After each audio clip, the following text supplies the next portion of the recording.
This is Pet Life Radio. Let's talk pets.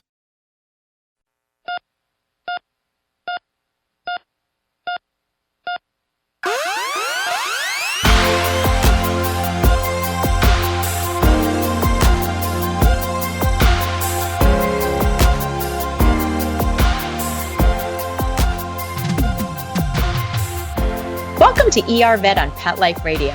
I'm your host, Dr. Justine Lee. Thanks for joining us. Today, we're going to be talking with guest criticalist, Dr. Garret Pachtinger, who's a specialist at the Veterinary Specialty and Emergency Center in Levittown, Pennsylvania. We'll be right back after these messages. DGP is an all-natural formula proven to help aging pets with joint and mobility problems. It goes to work quickly, providing vital nutrients to the joints while reversing the effects of age. Some people see results in as little as 7 days. Don't let your dog struggle another day. Call 800-521-0543 or visit dgpforpets.com and enter code ERVET, ERVET, for 25% off your first order and free shipping. Let's Talk Pets on PetLifeRadio.com.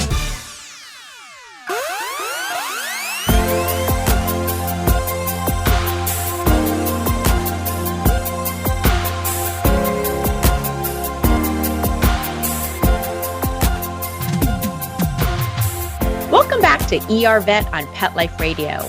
I'm really excited to have my fellow colleague, Dr. Garret Pachtinger, on today's show. And today, we're going to be talking about the importance of blood work in the animal ER. Dr. Pachtinger, do you mind giving us a little bit of an introduction about who you are and what you do? Of course. Thanks for having me. So as you said, my name is Garret Pachtinger.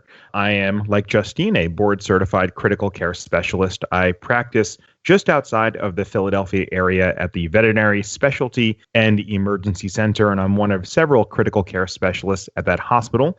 Aside from being clinical and being on that clinic floor with the ER cases that come in, I'm also the intern director, so very important to educate our young veterinarians about emergency work and being a good ER veterinarian.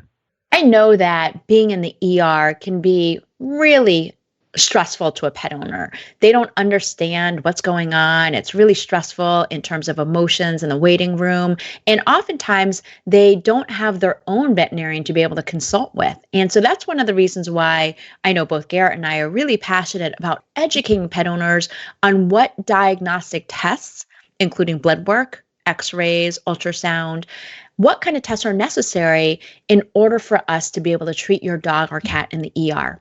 Now, what we wanted to focus today's ER Vet episode on is what tests do I actually need? So if you don't mind taking it away, let's start with some basic tests and we'll talk about the less common tests a little bit later. Absolutely. And I think the first thing to talk about is many of us being on the other side of the table understand what it's like when your dog or cat gets whisked away from the reception area back into the treatment area. And really what I tell people is the first test that we consider in these cases is actually the examination. We all know that, like pediatric medicine in people, babies can't talk to us to tell us what's wrong. They just cry. In a similar way, our pets really can't tell us what's wrong. They may give us clues or cues of what's bothering them. If they're limping on their back left leg, sure, it makes sense to examine that back left leg. But in many of these cases, it's unfortunately much more vague than that. So the first test that I think is really a test that we don't give ourselves credit enough for is doing a good examination. That really helps pinpoint what may be going on. For example, as Justine was talking about, we consider tests like blood work or x-rays. How do I know as a veterinarian which one to recommend to the pet parent, which one to choose? Part of that, sure, is the history. Why did you come in with your pet? But the other part of it is, what am I seeing on my examination that helps me recommend that? For example, very clearly, if a pet comes in that's having breathing changes, they're breathing faster than normal or more labored than normal, then x-rays may be something that I recommend for the pet parent. But I think one of the best tests that we can often consider is blood work. And the reason that I like blood work as a part of my testing protocol is that it's one of the best non-invasive ways to get a good global overall assessment of your dog and cat.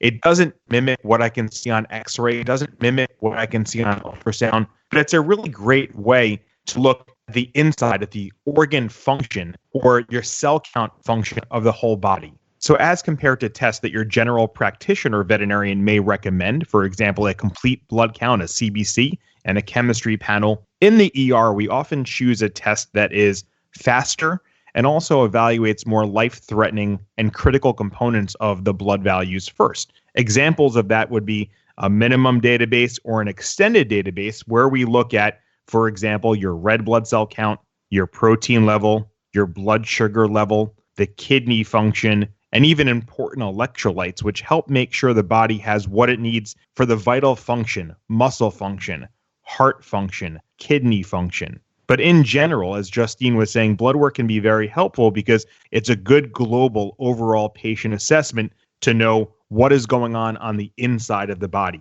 If I break down in a little bit more what a CBC or chemistry panel refers to, because I know I mentioned that, when I talk to families about a CBC or a complete blood count, what that does is it identifies and quantifies your different cell lines, your white blood cells, your red blood cells, and part of your clotting system called the platelets in the bloodstream. It analyzes the shape and the condition and the appearance of those cells to make sure they appear healthy and hopefully they appear functional. And so this helps say, well, how's the immune system working? How's the bone marrow working? Are we making the normal amount and appearance of those cells, the white blood cells? And the red blood cells are very important in the body because they carry oxygen from the lungs around the body. So if you don't have the number of red blood cells you should have, or the function of red blood cells that you should have, your body may not be getting the oxygen that it needs. The other test that we were referring to is the chemistry panel, otherwise known as a serum biochemistry panel. And what that's looking at is the organ function, your electrolytes, your blood sugar. Those chemicals in the bloodstream can correlate to the specific organs, your kidney function, your liver function, and it helps determine more than just the cell counts. It shows if there's any abnormality, any deficiency, any inflammation, even infection, any disease of those organs, which are, of course, vital to the body. Lab work can detect many things. I tell families all the time, this is a really common question. Can blood work detect cancer? And the answer is maybe. Not most of the time, and it's unfortunate because many of these cases you can have, for example, severe cancer all over the body, but most of the time the blood work is going to be pretty darn normal unless the cancer originates in the bone marrow itself. And we can see, although rare, cases like leukemia. More often than not, when I run blood work, I'm really making sure the cell counts and organ values are what they should be, and if not, I know what organs to target in additional testing, whether that is other blood work, x-rays, or even ultrasound to get a better look on the inside of the body without actually being on the inside of the body.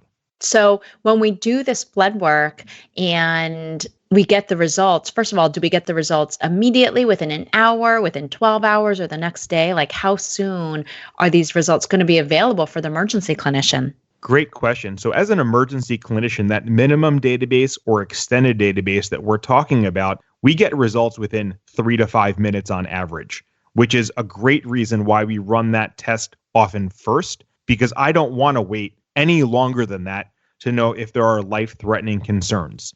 At many hospitals, in-house laboratory testing is available. So if I do want that full line of testing, the complete blood count, that CBC or chemistry panel, that may take 1 to 2 hours, but I don't want to wait that long if I have a life-threatening emergency room case. So I want that in just a few minutes.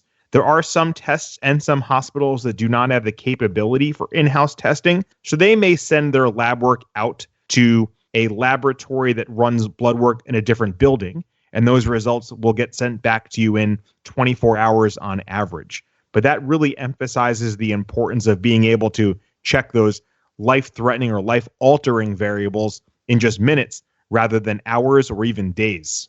What are some other blood tests you would recommend doing? That's a great question, and I think that depends on why the patient presents to the hospital. There are, fortunately now, many tests that we can consider running, even blood tests, that are not part of that normal complete blood count or chemistry line of testing. Many of us refer to them as SNAP tests. So they're tests which can look for antibodies or presence of infectious agents on the emergency room basis or even at the general practitioner. Tests like feline leukemia, feline AIDS, FELV, and FIV, heartworm, Lyme disease, or other tick tests like Ehrlichia or Anaplasma, especially where I live and Justine lives. We see lots of tick-borne disease. So it's a great cursory screening test where in about 10 or 15 minutes, you can quickly determine if there's infection that could be going on in the body. Another really important blood test in the emergency room are clotting tests. And we briefly talked about on our CBC platelets being part of the clotting system. But another important part of the clotting system are the clotting factors that the liver makes. So you can actually test for those clotting factors within minutes to know if a patient is at risk for bleeding because their liver is not making, or there's a toxin in the body which is antagonizing those liver clotting factors. So clotting tests can be very important in the ER or even as a screening test prior to any type of surgery. So those are good blood tests that we can consider. And each and every day, each and every year, we're seeing companies that come out with great point of care, meaning on the spot tests that we can look at for our patients that come in that are sick, that are ill, and we don't want to wait 1, 2, or 3 days, or sometimes even longer to find out what the results are. Great, thank you. I think the most important thing to recognize is talk to your veterinarian or your emergency veterinarian. We don't necessarily need to do every single test. We obviously want to work with your budget. We want to work with what we suspect your dog has or your cat has. So we're going to fine tune some of these tests, whether or not it's that complete blood count, that chemistry panel to look at the white and red blood cells, to look at the kidney and liver function, to see if we need to do some of these, quote, SNAP tests to find out. And that's really going to depend on the clinical signs that your dog or your cat may be showing. We'll continue with this really important topic about what type of blood tests we should do in the ER right after these messages from our sponsors. Now, as a veterinarian, I will admit I let my dog lick me on the cheek. But if your dog has bad breath, you may not want to. Did you know that 4 out of 5 pets will develop gum disease? And bad breath is often the first sign of disease. Now, there's an easy, natural way to help freshen your pet's breath and protect your dog and cat from gum disease without brushing. If your furry kid has stinky breath, you'll want to check out Pets Are Kids 2 best-selling premium pet dental spray. Just a few sprays along your pet's gum line does a trick. Try it yourself by picking up a bottle at petsarekids2.com and enter code PET15 for 15% off your order. Plus, they have a lifetime money-back guarantee and donate a portion of sales to pets with cancer. Go to petsarekids2.com and try a bottle today. We're back. We are interviewing Dr. Garret Pachtinger, fellow criticalist in emergency critical care. And this is a topic that's really important for pet owners to be aware of. We've been talking about what blood tests you need for your dog or cat in the ER. And obviously, you're going to work with your veterinarian on this or your emergency veterinarian. But I want you to be the best pet owner advocate for your dog and cat. So really important that you understand what this blood work is testing for and what options you have. So Dr. Pachtinger, do you mind just talking and explaining what some of these tests are? What am I doing and what am I looking for with a complete blood count, or what we call a CBC? What am I looking for with a chemistry test specifically? Absolutely. And as you said, I think it's really important that we have good communication. So if there's something you don't understand, please ask your veterinarian. The last thing I want a client of mine to do is to walk away confused about what tests we ran and what the results meant. So let's start first talking about the complete blood count, or the CBC. And I'm not going to review each and every variable, but I want you to have a really good overall assessment of what this test shows and why we run it. So what the CBC, the complete blood count, shows a veterinarian is a combination of things. You can look at, for example, the hydration status, the red blood cell count. If it's very high, we often think of dehydration. If it's very low, the medical term for that is anemia, low red blood cells. Is there any evidence of infection or inflammation? Is there a problem with the blood clotting system? So let's take a couple of these variables. One of them we look at is what's called the hematocrit. HCT, the hematocrit. And that test measures the percentage of the red blood cells. So that's where we look at, again, if it's too low, a low red blood cell count, we think anemia. If it's too high, while there are rare cases where the body produces too many red blood cells, often if it's a little higher than normal, there's a reason the patient is dehydrated.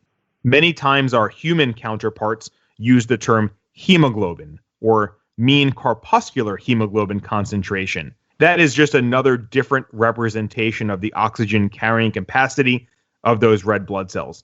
Most of the time in veterinary medicine, we use the hematocrit to equal the same. The white blood cells are another part of the CBC which are really important to talk about. That measures the body's immune system production of those cells, and we can see increases or decreases in our white blood cells, which can indicate certain diseases or certain infections. Now, I will tell you this. It is very common that I'll have a test result that shows a high white blood cell count, and the client asks me, oh, so where's the infection in the body? To be clear, a high white blood cell count does not tell me infection. It really means one of three things, in my opinion. Either infection, inflammation, or even cancer can cause high white blood cells. All three of them can do the same. To me, as a clinician, as the veterinarian, what that tells me is that there's something else going on in the body and a good reason to investigate to see why there's an increase in white blood cells. But to be very clear, it does not tell me there has to be simply an infection in the body. It may be something else. And then finally, the platelet count.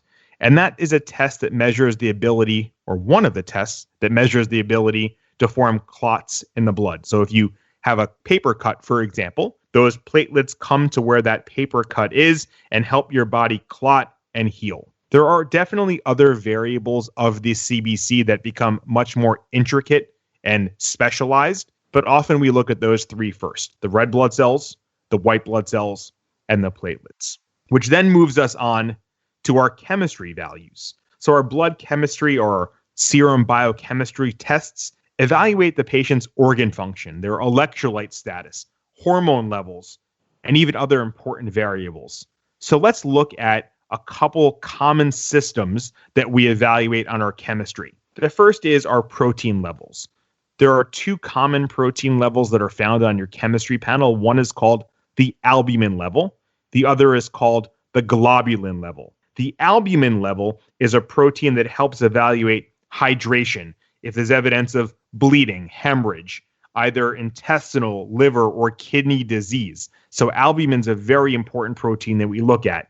Globulin, a little bit less important. We look at globulin for changes in the body due to inflammation or other chronic infection or diseases. But I, as an ER doctor, love albumin a little bit more than globulin. We can move into our liver value tests.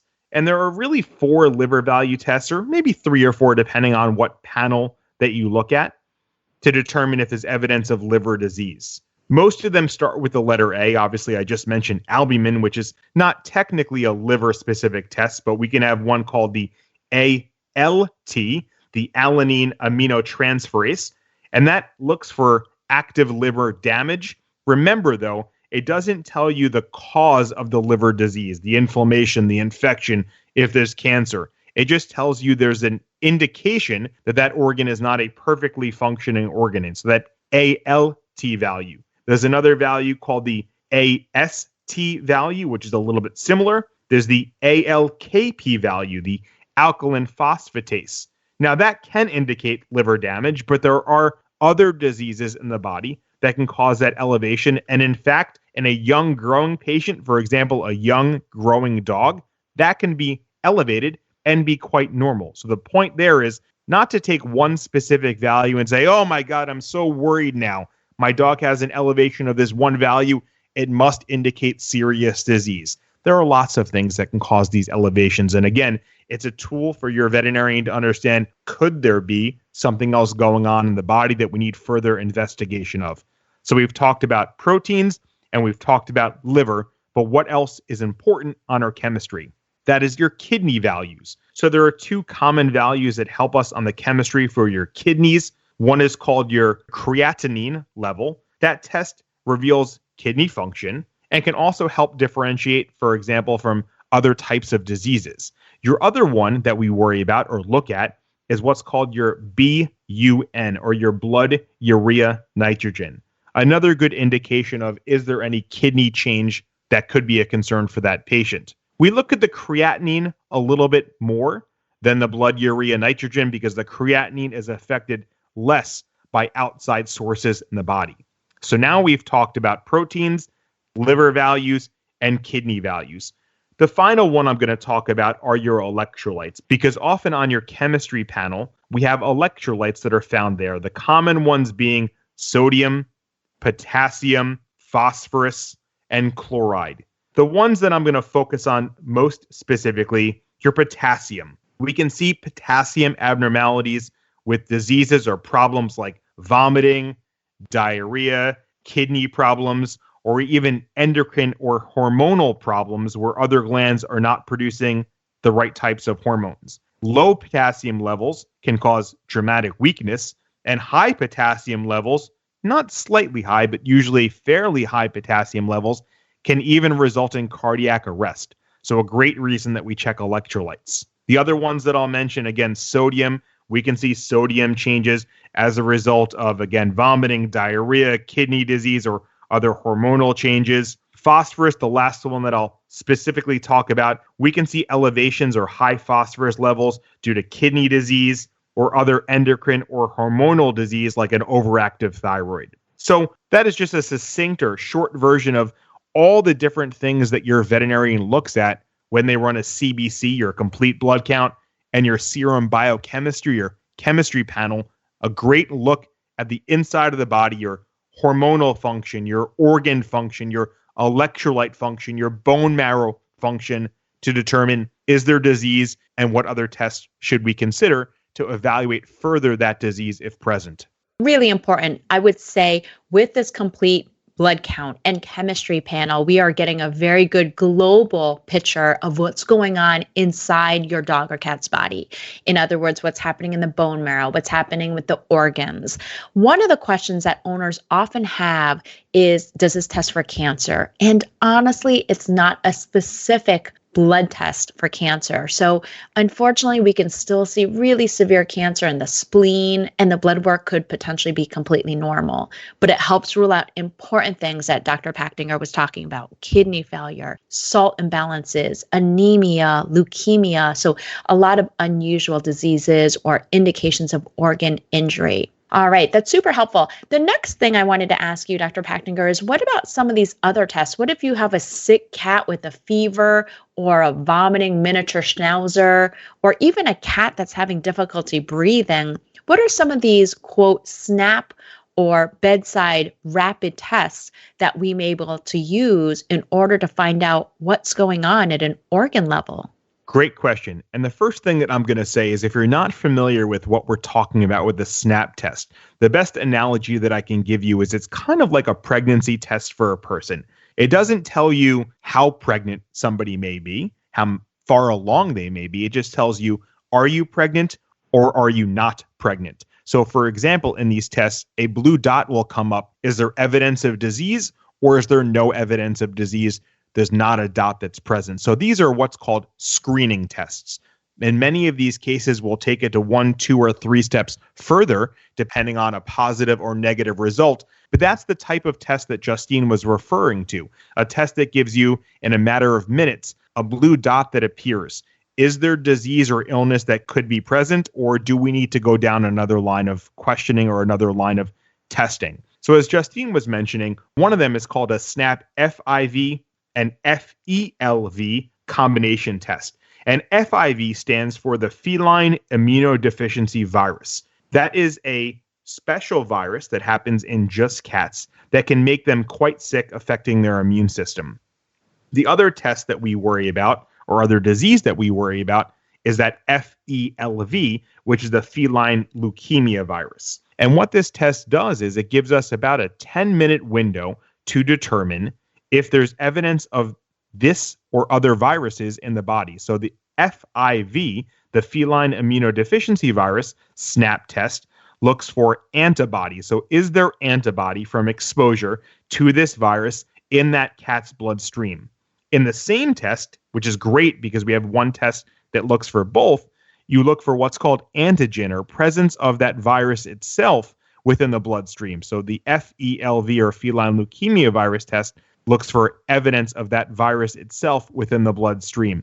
So within about a 10-minute window, we can quickly determine if that patient's immune system is compromised, and that's a reason they are, number one, getting sick more often, number two, developing cancer, number three, developing other diseases, and number four, even more importantly to some people, is that something that can be spread to other pets, other cats, other dogs? Is there a disease that we worry about which can be zoonotic even to people? Fortunately, these two viruses, the FIV and FELV tests and viruses, are ones that can just go to cats. So no need to worry about dogs or people, but often we do need to worry, can this spread to other cats? And is this a reason that cat can be getting sick faster and more often? Definitely worth knowing the FELV, FIV status on your cat. I tell people it's like not knowing if your partner has HIV. That's the equivalent of these diseases. They can be deadly. And unfortunately, over 85% of cats that are diagnosed with feline leukemia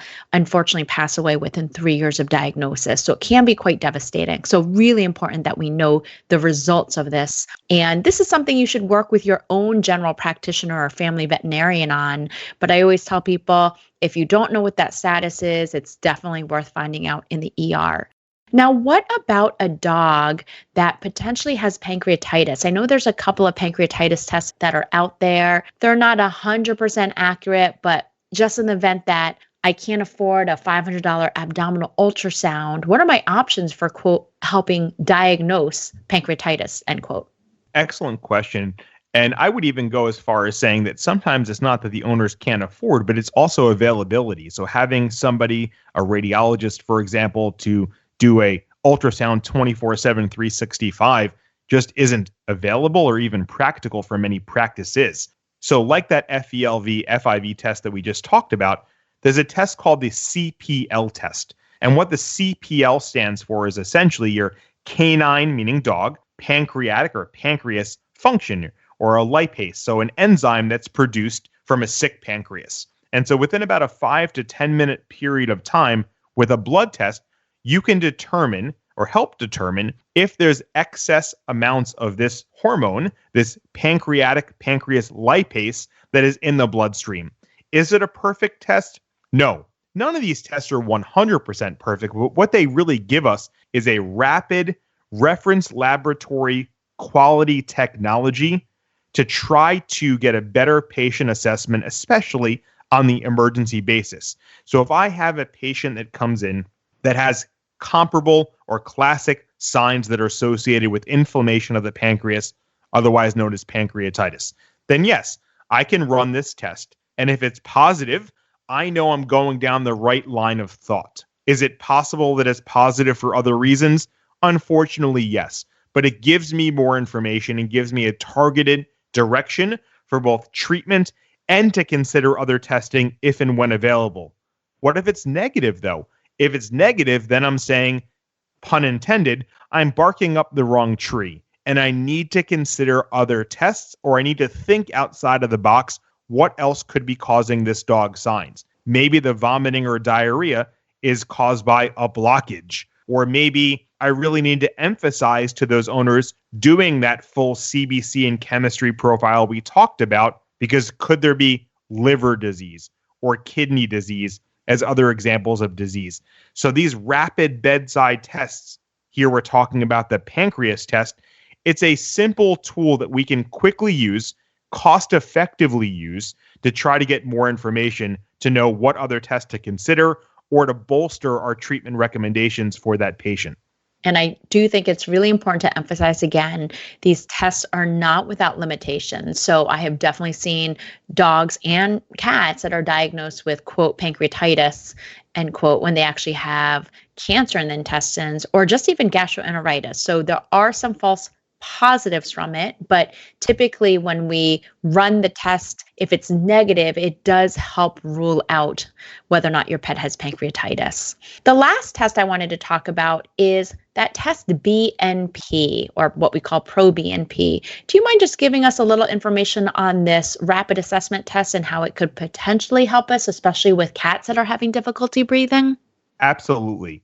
And as I love giving analogies to help clients understand why we're doing what we're doing, the BNP test is a test that is a shortcut or a small name for what's called the B-type natriuretic peptide, otherwise known as the BNP. So what does this actually look for?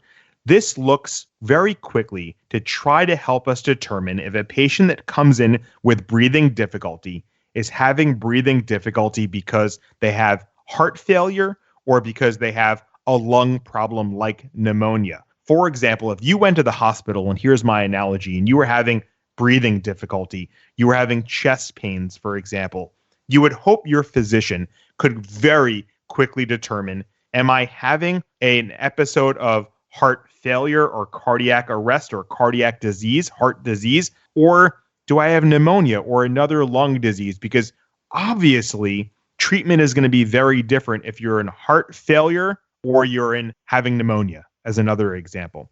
So this B-type natriuretic peptide, or BNP, pro-BNP, which Justine was talking about, it's actually a hormone that is produced by the heart itself. And there are very low concentrations of that BNP hormone that circulate at all times. But we do know when there is excessive stretching of the heart muscle or heart disease, the heart increases production and secretion of that hormone. So like the FELV, FIV test that we just talked about, the BNP SNAP test is a test that can look at elevated levels of that BNP hormone in the body. And we know when we associate high levels of that BNP hormone, it's secreted into the bloodstream when there's underlying heart disease. So if you have a patient that comes in with breathing difficulty, this 5 or 10 minute test can help you quickly determine, is that patient one that is at risk and concerning for heart disease, and I should think about diuretics and other heart-specific medications, or is that test normal? And I should say to myself, well, maybe that breathing difficulty is because of fluid around the lungs, or pneumonia, fluid in the lungs, or infection. And there's actually a commercial test for this, a cat-specific feline NT-proBNP test that's been available now for years. And there have been lots of clinical studies that look at this to help determine, again, that breathing difficulty patient, are they in heart failure and we should use heart medications, or are they in lung disease failure, or do they have pneumonia? Do they have fluid around their lungs? And I need to consider other testing or other treatment because these patients can be quite critical and seconds and minutes can matter. Such important information. Again, work with your emergency veterinarian and ask them the important questions of what tests are absolutely needed. I will also educate pet owners out there. You don't have to pay for all these tests. There are certain tests that are more important than others. So work with your veterinarian, especially if you have financial limitations. I will say my go-to, and probably Garrett's go-to for any sick dog and cat, is always a complete blood count and chemistry panel. The other tests we may or may not do depending on the situation or what signs your dog is showing. I will say it's really important for us to find out what's going on, but we can also work with your veterinarian the following day, depending on how stable your dog is. Dr. Pachtinger, any last tips to leave us with? I'm just going to echo with what you said. Many veterinarians, I hope most, if not all veterinarians, want to work with you. Our primary goal is to treat the patient, and we will work with whatever financial limitations we have. We will help you prioritize tests. I routinely tell clients, in an ideal world, here are the series of tests that I would recommend. I'm going to help you prioritize which ones I believe are the most important. Could I pick the wrong test? Sure. Unfortunately, that is possible, but I will do my best to help guide you and use your finances wisely, because at the end of the day, we all want the same thing. We want your pet to feel better, we want your pet to feel healthy, and we want to guide you and advise you the right way. Great information, Dr. Pachtinger. Thank you so much for joining us again today on ER Vet on Pet Life Radio. Well, that brings us to the end of today's show. Find me at drjustinelee.com, on Facebook at Dr. Justine Lee, and you can find Garret on his Facebook page under Dr. Garret Pachtinger too. And email me any of your pet questions at drjustine@petliferadio.com. With that, we're out of time, and we want to thank our guests, Dr. Garret Pachtinger and Mark Winter, our producer, for making this show possible. See you at the next episode. Let's Talk Pets, every week on demand, only on PetLifeRadio.com.